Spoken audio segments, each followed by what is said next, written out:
what the big deal about Cracker Jack is. Did you ever go and buy a pack of Cracker Jack thinking you're going to get a prize and find no prize in the box? You got to be kidding me.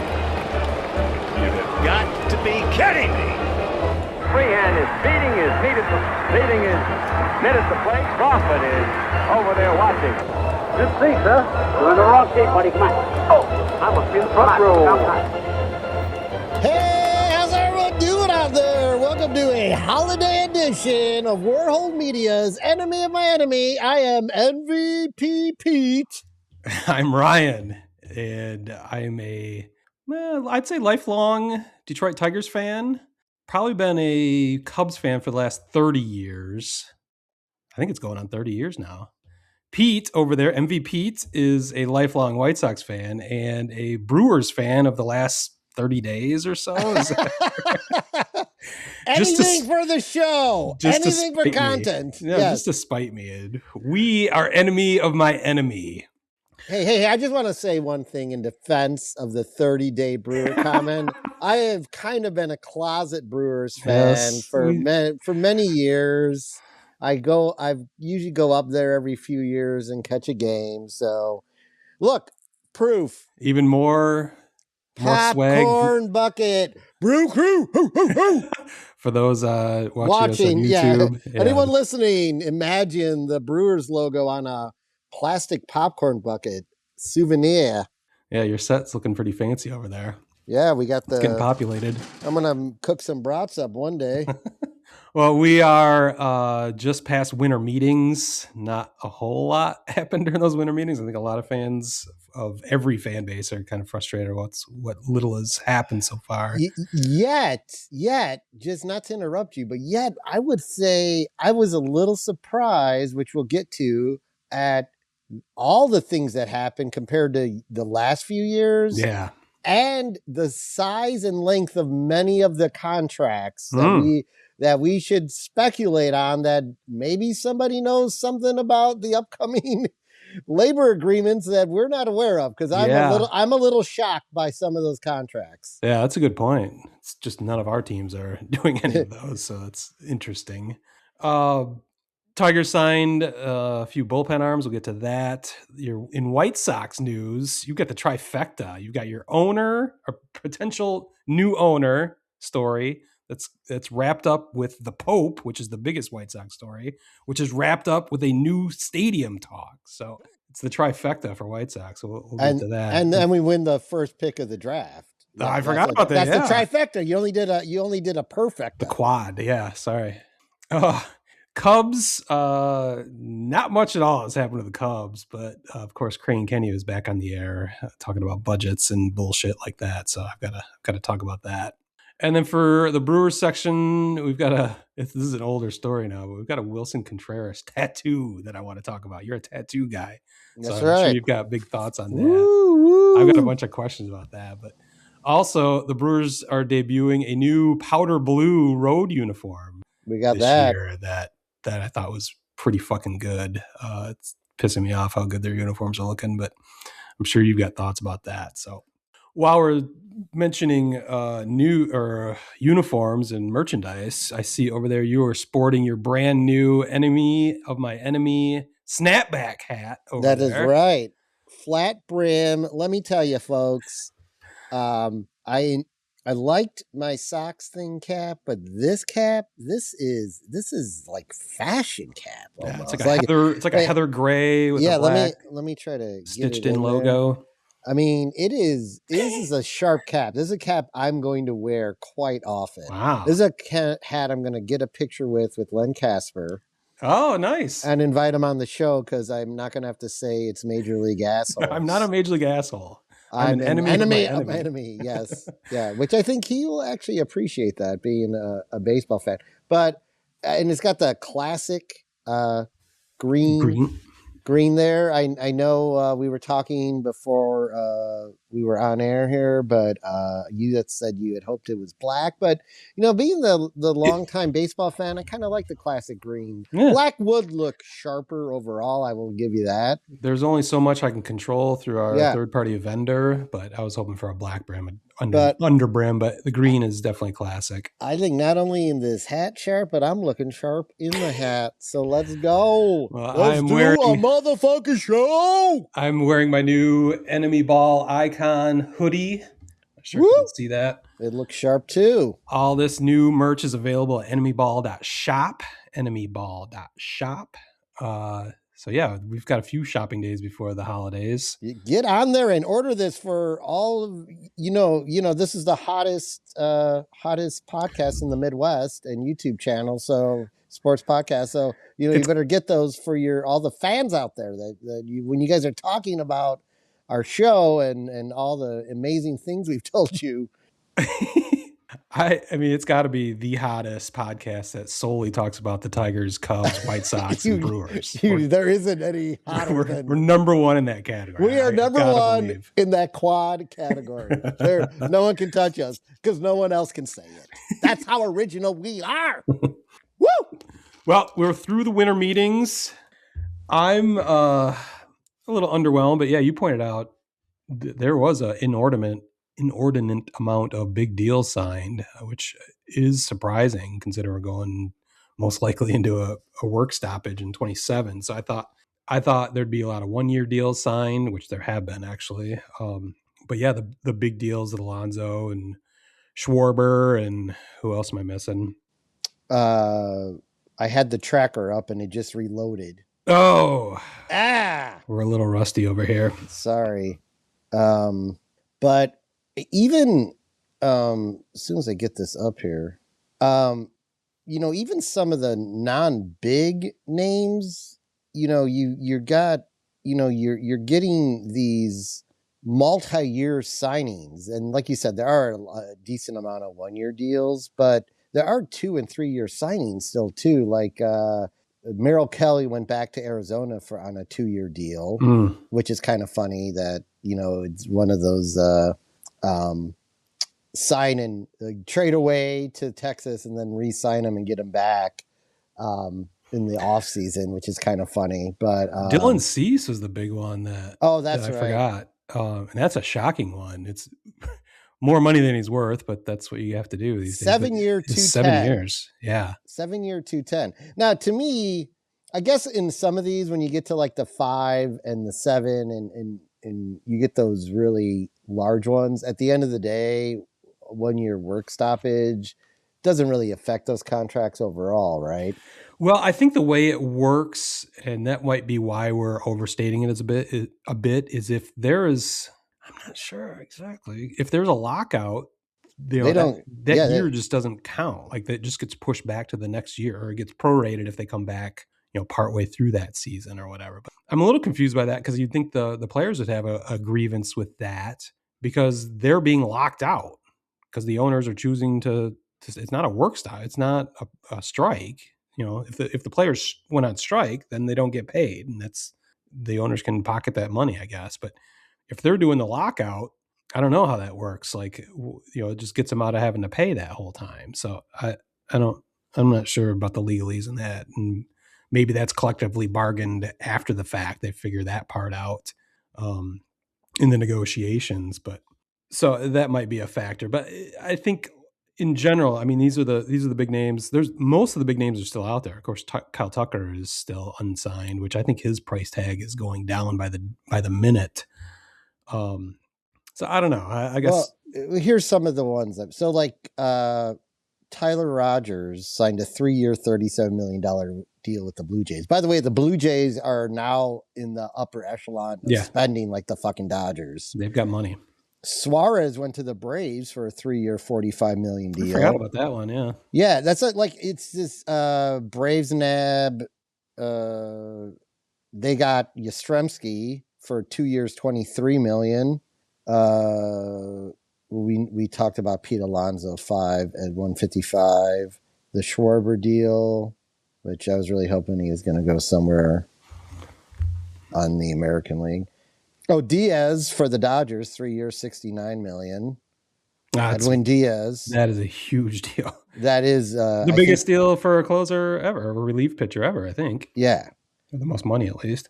So, I mean, remember that Cody Ponce was a 3 year, $30 million deal to the Blue Jays from the Korean League. He was the MVP.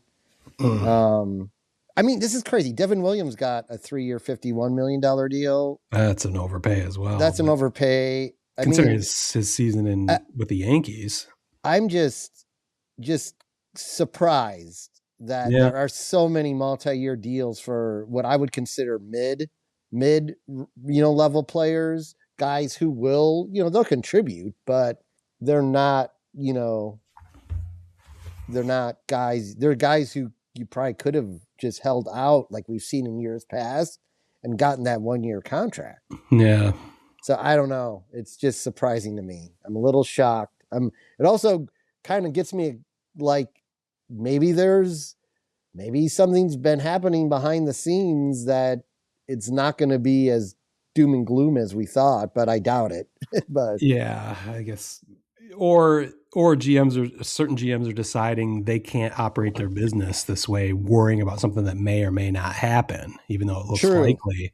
So you don't want to be caught with your pants down, which I'm afraid Jed Hoyer and the Cubs might be on the other side of that, considering they have nobody signed except for Dansby Swanson past this season. But conspicuously, it seems very coincidental that happens to be all those contracts run out in 2026 for most of their squad. But we'll get to that in a bit. But one team that has been signing short-term deals are my Detroit Tigers. Most recently of which is Kenley Jansen, which I did not see coming this past weekend. They signed him on a 1 year, $11 million deal. As they say, there are no bad 1 year deals. I love this. This just adds tons of depth to their bullpen, and they're not relying on him necessarily to be their closer. I would be a little scared if he was like their only option in the ninth inning. He's really one of three. They also signed Kyle Finnegan, they re-signed him to a 2 year, $19 million deal. And they still have Will Vest. So I looked it up. They combined for a total of 76 saves last season. Those three guys at the back of the Tigers bullpen now have basically 25 saves apiece this past year. Jansen is older. That's another reason I'm a little worried about him. He's 38. But he had a 2.59 ERA and 26 saves, I think, at 29 saves maybe it was last year with the Angels, which is saying something. Yeah, 29 saves with the Angels means you converted most of your save opportunities. Yeah. Well, he had a sub-1 whip, I think basically a strikeout an inning. You add that to Finnegan, who, with the Tigers at least, he had a 1.50 ERA and a .72 whip. And then Vest was probably the worst of the three, but he had a 3.01 ERA and tons of strikeouts. So the Tigers, like, until Jansen, they basically were bringing back the old team. Gleyber Torres, of course, signed the 1 year deal, the whatever it's called, qualifying offer. Thank you. Which was a little bit of a surprise. Not that he would sign it. He's probably not worth $22 million, but that they would kind of clog up the infield where they've got so many second base, shortstop, and potentially third base prospects that are on the cusp. But that gives some more depth there in the infield. But until the Jansen deal is basically the same squad as they had in 2025 that flamed out in Game 5 of the ALDS. So Jansen, again, I would be less fired up about if that was our only option at the back of the bullpen, where he's just not. There's so much depth there now. If he's not as great as he was for most of his career, including last year, it's not the end of the world. They've got the depth to absorb that. And I think he's just going to be a solid contributor, maybe, starting in the seventh inning. Got a lot of options based on matchups that AJ Hinch loves to exploit in the 7th, 8th, and 9th now. So I like it. I like what Scott Harris has done so far. There's a lot of consternation in Detroit that Harris isn't doing enough. I think that's just impatience we're going to see. I also think it's underestimating how or maybe I'm overestimating how good the Tigers prospects could be that should get a good look this spring and potentially open the season with them in Detroit with Kevin McGonigal and Max Clark might be another year away, but I don't know. I'm fired up. I didn't think I'd ever say I'd be fired up about getting Kenley Jansen, a 38-year-old reliever, but I just like how the bullpen's already constructed, and we're only in mid-December at this point, so there's a lot of work still to be done. I think that's it for my Tigers. Skubal. Yeah, got the whole Skubal story. Actually, not a ton to report, even though it's been almost a month. Since we podcasted last, we've had the owners meetings, and then we've had the winter meetings, and agent Scott Boras took those opportunities to get up in his soapbox and give us his lame limericks. Oh yeah, that he is wont to do that I don't really understand, but I guess it gets us talking because I wrote them all down and gave them to you so we could read them during our podcast even. So I guess we're falling into his trap, but Skubal, Boras and Skubal, at least Boras's only strategy at this point is Skubal's under contract for this season. So there's nothing to be done unless the Tigers want to trade him. So him going off about his clients is basically talking to one audience, just Scott Harris and Chris Ilitch. Like he's not like peddling his wares to 30 teams right now because he's not a free agent. So I think that's where I'm concluding that these ridiculous messages are going right to ownership and GM of Detroit. I guess he's in an effort to get them to extend him, sign a massive contract extension, which now, I mean, the number has fluctuated and it's nobody knows, but I've heard multiple sources say now it's 10 years, $450 million. That's just not something the Tigers are going to do. It's something I wouldn't want the Tigers to do, considering Skubal would be 39 by the end of that contract.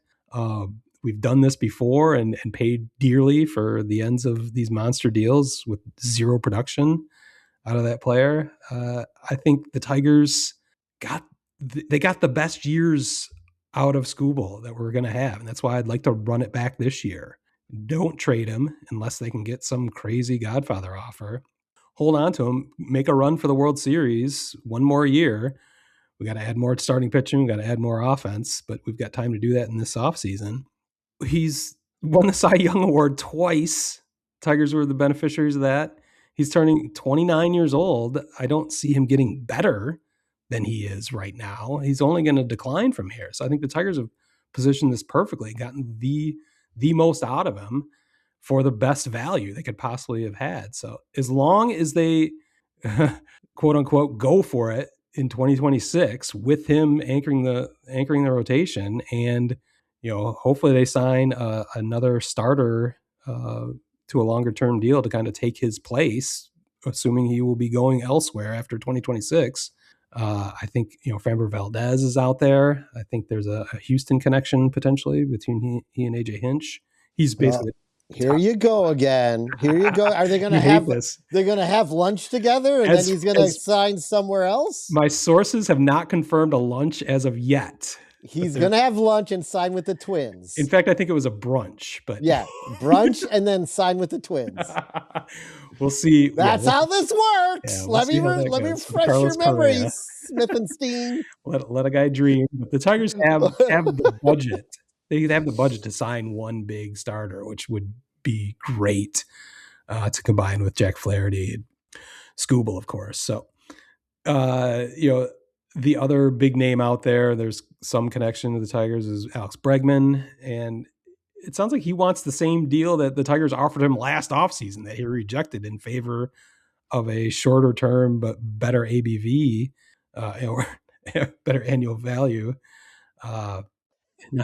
ABV. I've got beer in my brain. But why would he's a year older. He was hurt part of last year. He had decent numbers, but not like otherworldly numbers. Why would the Tigers at this point give I think 32-year-old 7 years and $171 million? They're willing to do it last year, which I thought was a stretch, and he rejected it. So I guess I think Bregman would be a good addition because third base is an issue with the Tigers, and he's supposedly a good leader in the clubhouse as well. I wouldn't mind that. There is the Hinch connection, whatever. Oh God. I guess you're getting Kyle Tucker too then. Yeah, that's a whole nother thing. Yeah.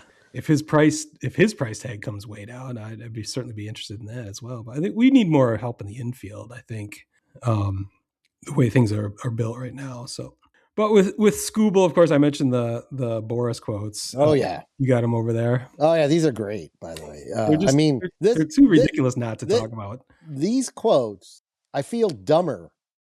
And you're all going to feel dumber by me reading these quotes aloud.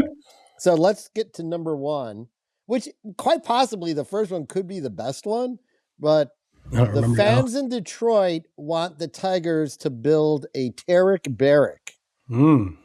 Okay. Actually, that might be a good fantasy team name for me this coming season. The Tarik Barrick. Well, you can't do it till I trade them to you for mediocre players. That's right, yeah. The Little Caesars are running around town saying, "Sigh, sigh." Do you get that? Like I always forget. I mean, Little Caesars is a national brand, but it's definitely a Detroit thing.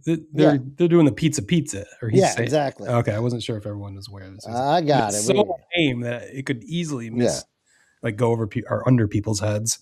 These are the best ones though. This is Hanna-Barbera probably has a right to sue him at this point. So there's a lot of Scooby-Doo ripoffs here. Yeah. It should be Scooby Done, right? Oh my God. Nobody calls him Scooby. I mean, he's called Scoobs maybe, but I mean, there aren't like a ton of Scooby-Doo references on the broadcast or within the fan base. Let me do this the correct way. Hold on. First, I'm going to give you my Shaggy. Oh God. Yeah. It should be Scooby Done, right? Zoinks! Oh God. Rory. All right. Anyway, what's next? This is what happens. Yeah, this is what happens. We got pulled when you do these stupid ass. It's embarrassing quotes. All right. This one's actually he has good intention. He has this is Boras intentions with this one, but then he tries to be clever. Skubal is metrically dominant, both in advanced and traditional measures. He's truly a saber-proof tiger. I like the quote that I gave you. I forget where I pulled that from. They spell out saber like it's a real saber, but what they're referencing is the sabermetrics, which is SABR, an acronym. Yes. But whatever. Yes. And then finally, back to the world of cartoons. If you want to look at the tail of the tiger without scoobs, then you're a mystery machine. Ba-doom-doom! That is trying really hard. Please take my wife. Congratulations, Scott Boras.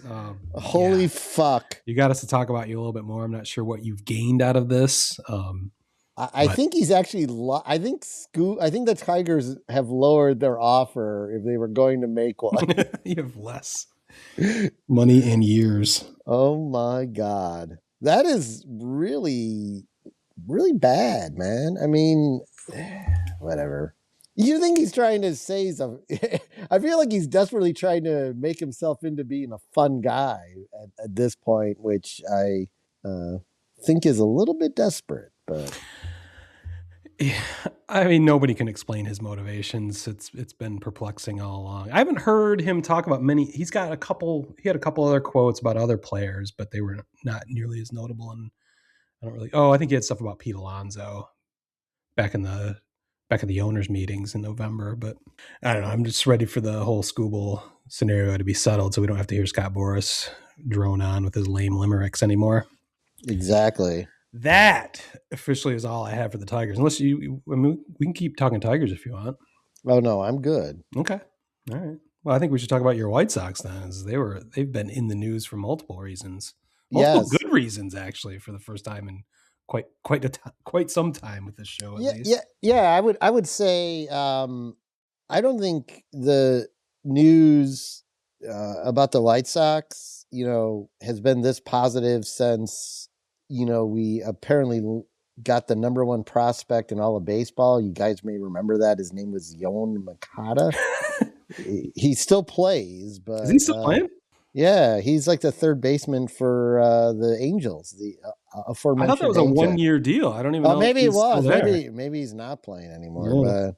But since sorry, I lost my train of thought there. That's really. all right. We're rusty. This has been like a month since we've done this podcast. Since Justin Ishbian has come along and he's been kind of announced as the heir apparent to Jerry Reinsdorf, he's decided to become a little more public with things, and one of those things is he headed out and he met with the world dominating, most dominant White Sox fan ever, the Pope.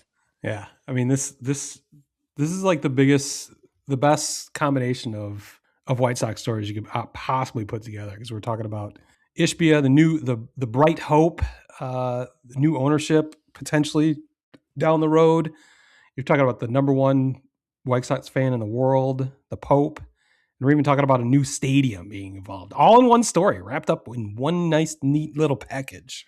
Yeah, it's crazy. And I found something interesting. I don't know if you know this, but there's this sports podcast, or this podcast called Outkick. And apparently that's a friend of Ishbia's, and he's the guy who actually got the meeting set up. Oh, wow. A podcaster set up a meeting between Ishbia and the Pope? Yeah, by contacting the Vatican liaison, he figured out how to do it, and the handlers seems like that's something Ishbia could do on his own. I mean, a billionaire should be able to have connections with the Pope. Yeah, just like the 5-minute version of this is Brian Birch, who used to live in Chicago, is like the Pope's liaison or ambassador, I guess is the term, and he sets up all the meetings with the Pope. And Clay Travis is a podcaster and is like Ishbia's best friend, and they were discussing like ways for him to make a splash as the new minority owner of the White Sox. And he said, what would be bigger than actually meeting with the Pope? So it's pretty big. Set it People up. have been doing that a lot. Chuck Swirsky from the Bulls, the announcer, was over there giving the Pope a jersey. So it's just like a procession of Chicago sports teams like lining up to give the Pope some jerseys and get their names out there. Yeah, so they brought him a 2025 signed jersey. I'd like to get my hands on one of those. And obviously the Pope was very excited about that. But does it say Pope on the back, or? You know what? I didn't see the back of it. I'm not sure what it says on the back. Probably. What's the Pope's last name? Pope Leo. What's his real last name? Well, he's Bob, but I forget what his last name is. Provost or something like that. Provost. Prevost. Prevost. Let's say it like that. Provost. Anyway, sure. But along with him going out there, he's meeting with the Pope.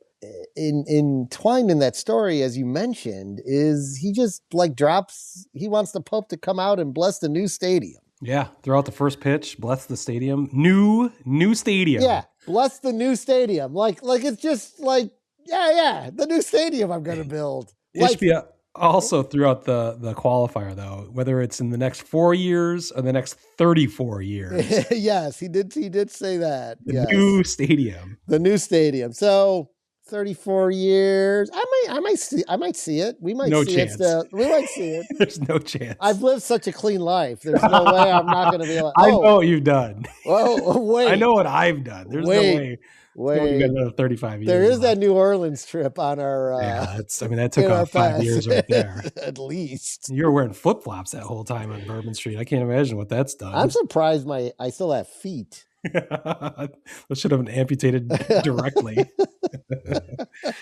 But it's just a cool story. I know we were a little Pope heavy for a while there. Oh my God. This one has been the last two Pope stories I've enjoyed the most.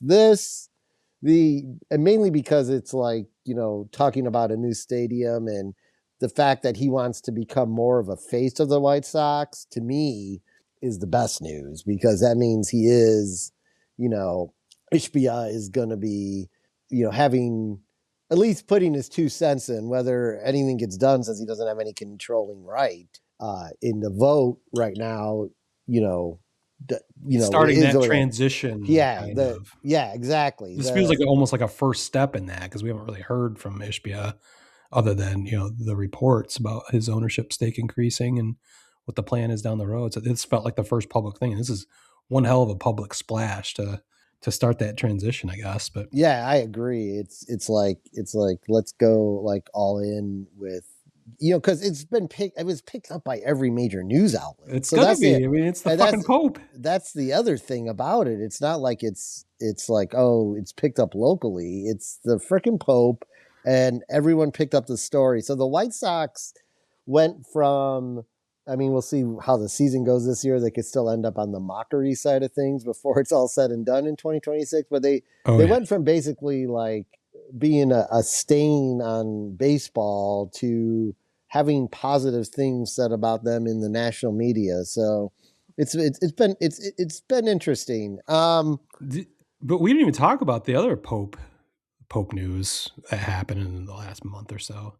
He was shit talking the Cubs. Got a chance to do that in front of a crowd of millions. Yes. Someone yelled out "Go Cubs" at him, and he yelled something back in Latin, and then repeated it in English. They lost. Right after the Brewers series. Yeah. He's a true White Sox fan. He had nothing to say good about the Cubs immediately. His first inclination is to talk shit. So yeah, that was that's my all-time favorite Pope story right now. We'll see what happens over the next upcoming years, but the idea that he dropped the bomb on a Cubs fan in public, I think he might be right there with the rest of the White Sox fan base. He's a real White Sox fan. I'm kind of interested in the dude that yelled out "Go Cubs" at the Pope. Like that's kind of a bold thing to do. Like I almost wonder if it's a White Sox plant just to get him to say something shitty about the Cubs. Well, come on, only Cub fans can afford to go to Rome. White Sox fans and I don't think White Sox fans think that deeply or that can think on that many levels at once. So I'm not sure. I mean, I would have done it if I was playing it out there. You just go out and yell "Go Cubs." Yeah. All right. I'd like to see it, but yeah. The other big news is everything's coming up White Sox. Yeah. They end up with the number 1 lottery pick in the draft. Now, I don't remember. Lotto ball. Is this the first lottery or it's been multiple lotteries? No, this is the second one. Second one. I don't remember last year's, but yeah, you guys win the fucking lotto. And apparently there's a number 1 prospect out there that everyone says should go number 1, a consensus number 1. Yeah, I'm not sure who that is. But oh, you don't even have? Oh, I thought you knew all about this. Rock Chalowski. That's his name. He's a shortstop from UCLA. But I thought you'd know this name. It's the most fake name ever made for, like, it just sounds like a junior hire making up his own name. Rock Chalowski, like chill out ski. But apparently that's his real name. But no, so people are fired up about him. Wow, another shortstop, huh? Yeah, you can't have too many shortstops. I guess not. I mean, we have catchers and shortstops. I'm not sure how the rest of you the field can have goes. Too many catchers and first basemen and DHs. You can't have enough shortstops because you can never repurpose them around the diamond. You can never have too many catchers. The catcher turns into a first baseman sometimes, so that's right in the White Sox wheelhouse. Yeah, that's pretty much the natural progression. Yeah, I hadn't heard that. I hadn't read about that. There's like you will be. You will, Peter. Pay attention. You work on a podcast, for Christ's sake. The other thing I just wanted to talk about the White Sox is they're trying to get lightning in a bottle again, like they did with Fadid, and they signed Anthony Kay, a pitcher who went over to Japan and had great success, like Eric Fadid did, to a 2-year, $12 million deal. His Japan numbers are really good. 1.74 ERA with 130 strikeouts and 41 walks on over 155 innings. So that is very similar. They signed Eric Fadid to that 2-year, $15 million deal a couple years back. They didn't get like a ton of great prospects in return when they traded him, but he really performed well for the White Sox. So this signing could be something more of like a, since they seem to be turning a corner, he might actually, have a spot that is valuable for the White Sox at a low cost. So we'll see how that turns out. But with a rotation of youngsters that are trending upward and the possibility of Anthony Kay having similar success to Eric Fadid, it's a solid signing as far as I'm concerned. It's very little risk, and they have more than enough money to do it. So, but outside of that, and me having lunch with Ishbian as we walk around Chicago to pick the next side of the stadium, that's all I've got for everybody on the White Sox. All right. Well, we'll switch to the north side of town. My Chicago Cubs. It's been a while since we podcasted. Shota Imanaga signed his qualifying offer since the last time we podcasted. Yeah, that's right. Something we speculated would probably happen because he basically gave himself a $7 million raise in the way he played it. So why not? It makes perfect sense. I think he enjoys his time in Chicago. It's fine if he's a number 3 or number 4 starter, not relying him on being your number 1 or number 2, as they had to this past season. I think that's fine. The other signing is Phil Maton, who I didn't know who that was before he made news, being signed by the Cubs for a 2-year, $14.5 million deal. 33 years old, sub 3 ERA, and whip right around 1. He had 81 Ks in 61 innings last year, which I think that's a big thing the Cubs bullpen needs. A lot of whiffs, not many swing and miss pitchers coming out of their bullpen right now. So I think that's why they put a priority on Maton. But that boosts Cubs payroll to a mighty $200 million finally. You might notice that's still about $45 million under the luxury tax, which also happens to coincide with whatever the Cubs budget happens to be every year. Somehow those numbers magically align. And to reiterate that strategy, or those numerical economic factors, Crane Kenny was back on the radio. I think this was 2 weekends ago on Inside the Clubhouse on the Score on Saturday, basically saying the same thing he always does. He tells you, he thanks the Ricketts for putting every money they make, every bit of money they make out of the Cubs goes right back into the organization, into payroll. After they pay all their bills, it all goes back into payroll. And I've been talking about this for a long time. Like, that's just a crazy coincidence that whatever those numbers happen to fall underneath that first level of luxury tax. Just magically, those numbers align.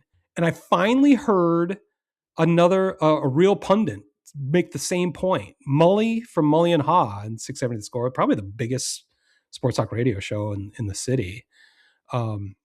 He said the same thing the Monday after Crane Kenny was on. He's like, how do these numbers line up? Like, they just always happen to coincide. No matter how many playoff games, how many millions extra the Cubs make. They hosted 5 playoff games this year, which they hadn't hosted a playoff game in 5 years. Suddenly that the number still is just below, their budget happens to fall just below the first level of the luxury tax. So I'm just happy someone else is calling Crane Kenny out on his bullshit, because it's just too obvious that he's just making this shit up. They've decided they will not go over that number no matter what they're making. This is on the heels of an article that came out, I think it was in Forbes earlier this summer. This is not a new article, but it talks about the Cubs being the most egregious, spending the least amount based on their revenues. Now, these are projections. Nobody knows for sure what other teams' revenues are, but these are all based on partly public knowledge. There's only one publicly traded company that has to report their earnings every year, and that's the Braves. So you can kind of extrapolate from there. But taking a look at expenses and revenues from sponsorship and ticket sales and everything else, and general popularity, the Cubs spend the least percentage of what revenues they potentially have out of any team. And that was kind of Crane Kenny's response to that, which is the same as he always gives, is the Ricketts put every penny back in, which is simply bullshit. Not true. Yeah. So I felt I don't know, vindicated. I wanted to call into the show. Finally, someone else is saying what I've been saying for a long time. Like this is horseshit, and not just that particular point. A lot of people know that this is bullshit, but that particular point, where pointing out that the revenues just happen to magically coincide right below what the luxury tax is. So Cubs, if they are going to live by that, they still have about $45 million to spend, which sounds like a lot, but it's not really. I mean, that might be, it'd be one really good free agent, either a pitcher, which they desperately need, or potentially another outfielder. It's probably two mid-level players at, around $20 million a year. And that's it. That's the budget for what should be one of the largest revenue teams in baseball. So they also need to leave themselves a little bit of leeway to be able to pick up salary at the trading deadline, if they're going to move. So like last year, they left about $10 million below that luxury tax so they could move up into it. And 2 years ago, they actually went over it by like $50,000, which is absolutely hilarious because they had to pay a penalty for that for no good reason other than they didn't keep their books very well. So I don't know how much more the Cubs are really going to be doing because of their self-imposed restrictions. So it's kind of a frustrating scenario, which has been how the Cubs have worked for the last 5 years, ever since the pandemic. So I guess we'll see. I mean, we already know that Kyle Tucker is not coming back. The other fascinating thing about how the Cubs have positioned themselves is they have exactly one player signed past 2026, and that's Dansby Swanson, who signed a 7-year, $170-something million deal a few years ago. So he's on the books, but everyone else comes off the books after next season, which is, I don't think there's any other team in remotely that kind of situation. Like the Cubs could have a completely different roster whenever they come back, if it's 2027 or 2028. Everybody has to be re-signed or let go. So this is like the craziest time for the Cubs, at least for their payroll, their free agent situation, and what they do going forward. So if Jed's strategy is that there is going to be a work stoppage and coming back, there will be completely different rules. Who knows if there's a salary cap or what's going to be involved, but the Cubs would be really well positioned if that does happen. They have ultimate flexibility because they're only committed to Dansby Swanson. They can do anything from that. It also means they have a shit ton of work to do once the 2026 season is over. Like they have to rebuild their major league squad. So the other part of that is if there isn't a lockout or if the negotiations resolve themselves in time for the 2027 season, is Jed like totally caught flat-footed and trying to rebuild that in zero time? Like they are gambling so hard on there being this lockout and having completely different rules afterwards that I'm quite confident they're going to be fucked if things go on as normal in 2027. So this is just a crazy time for the Cubs. They need to, they're in a similar situation as the Tigers. They're set up to go for it this season. They've got everything in place. They've got a solid offensive club. They need to build their pitching staff again, though. So that's where the Tigers and Cubs are going to be going after the same free agents and the rest of the major leagues going after the top of the free agent pitching market. So Jed Hoyer's got a lot of fucking work to do. And if they're going to be self-imposed restrictions on how much they can spend, I think they're going to come out on the short end of the stick on this one. Well, they seem to do that a lot as of late, so I'm all for it. Continue the good work, Chicago Cubs. Maybe they'll trade for Freddie Peralta, who sounds like he's on the blocks from your Milwaukee Brewers. Maybe a trade makes more sense. Maybe they will trade for William Contreras. He's also in the news we need to talk about, so we might as well transition over to your Brewers. See how I did that? Yeah. Again, fucking brilliant. I think I did that, but you can take credit for it. But... Oh, I will take credit for it, okay? That's how it works. God, this whole show is run by me anyway. So what do you got over there? Well, to commemorate their big win over the Cubs. NLDS 2025, game 5. Actually, this moment happened in game 2. Yeah, actually, it's a game 2 walk-off. Was it a walk-off winner? Yeah, it was a big home run. Yeah. Oh, it was big. William Contreras decided he should get a commemorative tattoo. Of course, this occurred. This is what's odd about it. I just want to get some timeline set up. Yeah. They declined his club option on November 6th, but he got the tattoo after they declined his club option because at least the video of the tattoo was posted by the Brewers, and the news about the tattoo were posted by the Brewers on November 18th.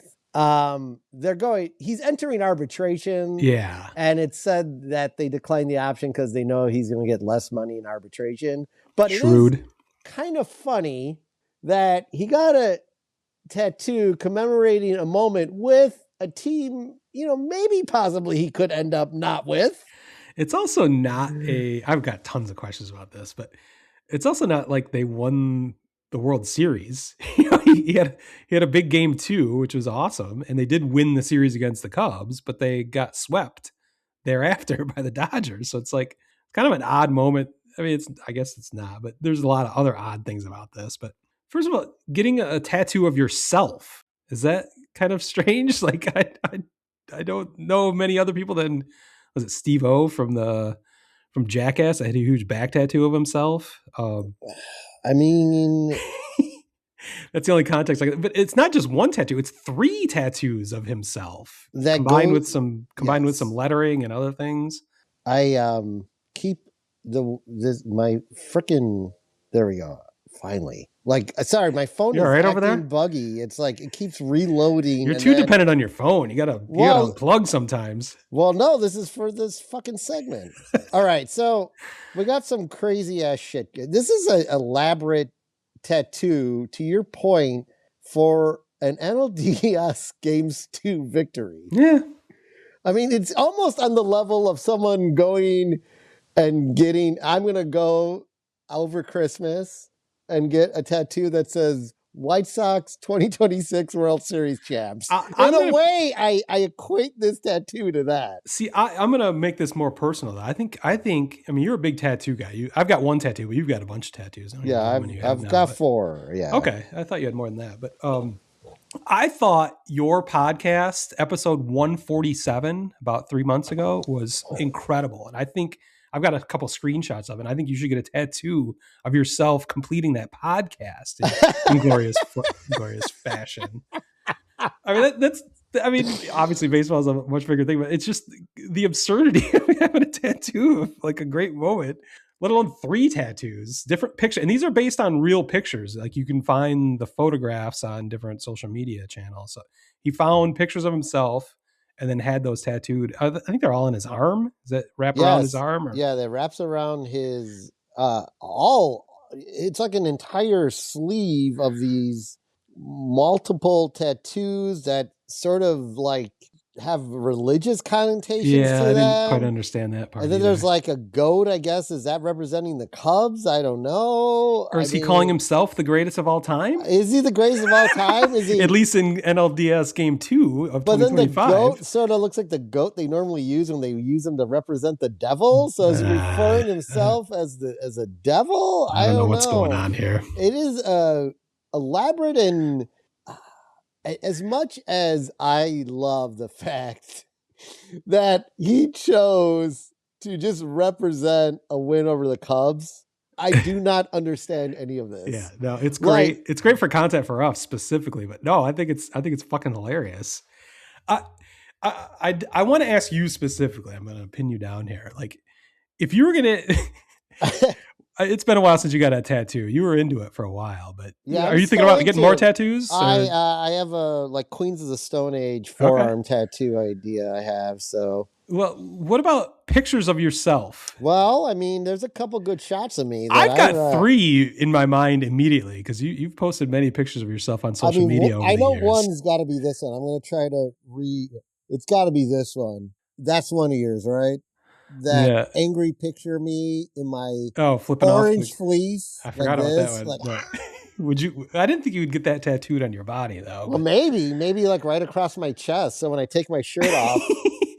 So I've got 3 ideas based on pictures I remember over the years. So there's the classic one is when it was a Christmas party. This is decades ago. Oh God. Christmas party where you're passed out in the car, but you're dressed up as Ralphie from Christmas Story in the pink bunny outfit. And I've got my middle finger up like. Oh, you weren't completely passed out then? No, I was. Okay. I will tell everyone the story that I was dressed as the pink bunny and I had the Christmas snow. You were a pretty big guy at that point too, I think. Weren't you pretty heavy? I was a little. So it was even funnier, just the giant pink costume. I threw up in the car and I swear it took 2 years to get the smell of vomit out of that fucking car. I forgot about that part. Oh, we had it detailed like 7 times. Oh, God. I don't know where it was hidden, but it finally exited. So that is one class. There's so many layers of that story I totally forgot about. But that picture itself is tattoo worthy, I think. So I think that's one tattoo you should get of yourself. I will say that the layer to my drunkenness is the fact that just Craig Davis and I alone drink a handle of Captain Morgan. God. So basically we each drink a bottle of Captain Morgan. Now I'm thinking about throwing up. Oh, yeah, I'm thinking about throwing up anyway because that sounds awful because rum is not my thing at this point in life.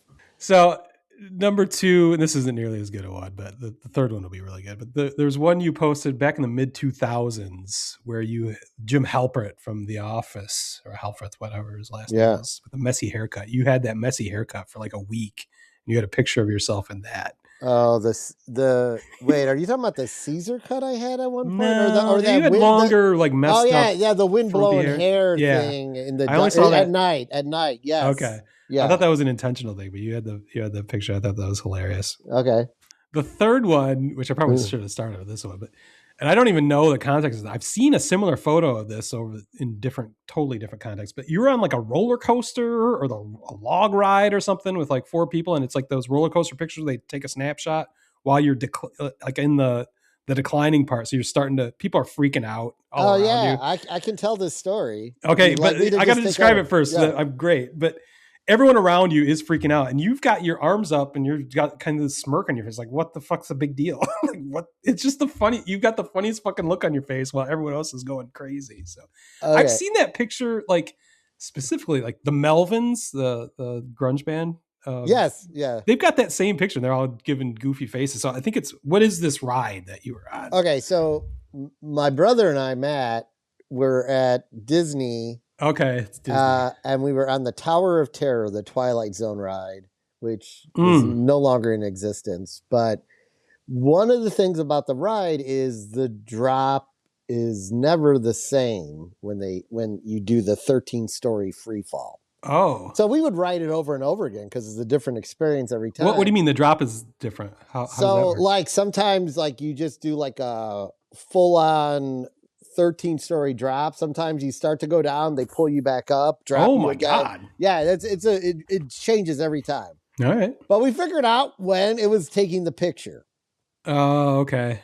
Now, the pose is very important because I did this pose for the people at Gaston Advertising where I was working at the time. Okay. And the pose I remember those fuckers. The pose is like this. Hey, fucking forget about it. Right? Okay, that's what it is. So what I did, though, the reason that came up was we would get model cards in there. And there was this model of these kid models we had to use for a sportswear catalog or something. And there's this kid who was he looked Italian and was given the forget about it. And his name was Dominic. And the minute I saw it, it was like, a late night show when Letterman would put up a picture and then do his commentary on it. Yeah. I'm like, shouldn't this have like a bubble next to him that says, hey, I'm fucking Dominic? So it took... I didn't even know that whole sub-story, but the photograph itself is obviously memorable. That's 20 years ago, and I still remember it. So it was like, fucking funny. It was like wildfire through the office. So it became the whole thing. People would just come up to me and be like, hey, I'm fucking Dominic. Like, it was a whole thing. So the way I thought it was like you were just bored with this stupid ride while everyone else is freaked out. But I Yeah, well, guess I that mean, wasn't a we full had category. written it like that was like the 5th time in a row we had written it. So maybe we were a little bored finally. We had done our tour, but since we knew he did a funny post too, I don't remember what he did, but we do look like everyone else next to us is like, and I'm just like, yeah, no big deal. Forget about it. The question though is, would you get a tattoo of that on your body? Not that one with Matt. That could be the winner of this whole thing. Okay, so I did put the order correct then. So. Yeah, that could have been the winner, but probably I'm gonna go with because you never say never, but I'm gonna go 99.9%. I would never put my own face on my body. I think that's probably a good idea. In fact, I'm not sure I would put anyone's face on my body. Yeah. I might, a band logo or you've got a lot of those. Something of that effect, perhaps. But two of them. But this is a 20-minute way of illustrating my point that I think William Contreras' tattoos are fucking weird. So, for multiple reasons. So I mean, if you do indeed decide to treat yourself for Christmas, Merry Christmas. I gave you a bunch of ideas for tattoos there. I think I would do a combo of one of his ideas, and I would combine it with me, and it's the one portion of the tattoo which, again, it has these weird religious undertones. I'm actually the more I look at this tattoo, I become disturbed by it.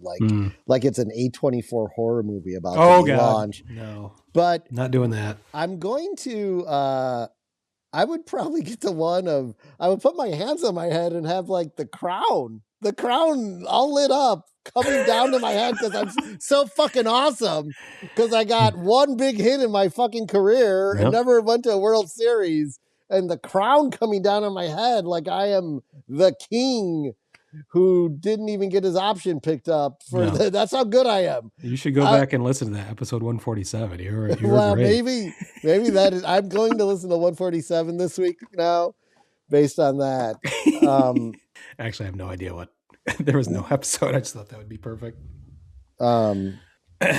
Yeah. So anyway. Yeah, I think that's enough for William Contreras' tattoo. We've got other Brewers news though, don't we? Yeah, the Brewers are launching a new road jersey for 2026, and Powder Blues, bringing them back. It's the Powder Blues. I wonder if we're going back to the era. What was it? I just read about this because we did a podcast. We did an aesthetics about it. They had it definitely in the 80s. They may have started in the 70s, but that was a big thing throughout the majors where like half the league had their road uniforms in powder blue. Yeah. And I read an article about it, and we did a podcast segment about it. Yeah. They did that because the newfangled color televisions that came out in the 70s. Everyone was getting color TVs, and the powder blue came out looking a lot better on TV than the grays. So a lot of teams switched to that, and the Brewers are certainly one of them. They have one of the best versions of the powder blue, I always thought. So I think it makes a ton of sense that they're going back to that. And they kind of went back to it back in 22 when they did their City Connect uniforms, the Brew Crew that reintroduced the powder blue. But these are here we go, right here on the bucket. You got Brew Crew. Another reason you should be watching us on YouTube. I'm gonna turn it to this side now. There you go. Look at that. I mean, this is fucking high tech, folks. Definitely a reason to tune in on YouTube. Wait till I start reaching in and pulling magic things out of here. Props. Oh, look, a bratwurst. Delicious. So they are really recreating their road uniform. They're just turning it blue. It's got the Milwaukee arched block lettering across the chest. The thing that still cracks me up is they use the I don't know if it's just their road hat or they use it in multiple situations, but the blue cap, but with the gold front. Yes. And the Brewers logo on it. But that it looks like a Cub Scout or Boy Scout hat to me. It always reminded me of that. Like, I think we talked about it. Yeah. Actually, I think we brought that up at one point. Like, fucking it's like they should be wearing a kerchief or something around their necks. It's like fucking episode 32 or something. I know we had this conversation. It was 147. I mean, it probably was my most brilliant episode, as everyone has told me. I mean, I've signed autographs coming off that episode.